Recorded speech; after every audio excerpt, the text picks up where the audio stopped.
கும்பகோணத்தில் தேசிய முற்போக்கு திராவிட கழகம் சார்பில் மின் கட்டண உயர்வையும் ரேஷன் அத்தியாவசிய பொருட்களை கடந்த சில மாதங்களாக கிடைக்காததாலும் தமிழகத்திற்கு காவிரி நீரை திறக்காத கர்நாடக அரசை கண்டித்தும் கண்டன ஆர்ப்பாட்டம் நடைபெற்றது. கும்பகோணத்தில் மின் கட்டண உயர்வை கண்டித்தும் மின் கட்டண உயர்வை திரும்ப பெற வேண்டியும் தமிழகம் முழுவதும் ரேஷன் கடைகளில் பாமாயில் பருப்பு வகைகள் கடந்த சில மாதங்களாக கிடைக்காததை கண்டித்தும் விவசாயிகள் வாழ்வாதாரத்தை இழக்க காரணமாக இருக்கும் காவிரி நீரை திறக்க மறுக்கும் கர்நாடக அரசை கண்டித்தும் மத்திய மாநில அரசு காவிரியில் இருந்து தண்ணீரை உடனடியாக பெற்றுத்தர வேண்டியும் தேசிய முற்போக்கு திராவிட கழகம் சார்பில் பழைய மீன் மார்க்கெட் அருகில் விவசாய அணி மாவட்ட துணை செயலாளர் சரவணன் தலைமையில் கண்டன ஆர்ப்பாட்டம் நடைபெற்றது.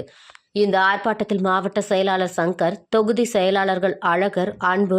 மாநகர பொருளாளர் சிவக்குமார், ஒன்றிய செயலாளர் சதீஷ், பொதுக்குழு உறுப்பினர்கள் லிங்கம், வெங்கட்ராமன், இளைஞரணி செயலாளர்கள் சிவக்குமார், தம்பி வெங்கடேஷ், கிருபா, சத்யா, மகளிர் அணி மாவட்ட துணை செயலாளர் நிர்மலா, லதா, முன்னாள் மாநகர செயலாளர் நந்தகுமார் மற்றும் நிர்வாகிகள், பொறுப்பாளர்கள் உள்ளிட்ட ஏராளமானோர் கலந்து கொண்டு கண்டன முழக்கங்களை எழுப்பினார்கள்.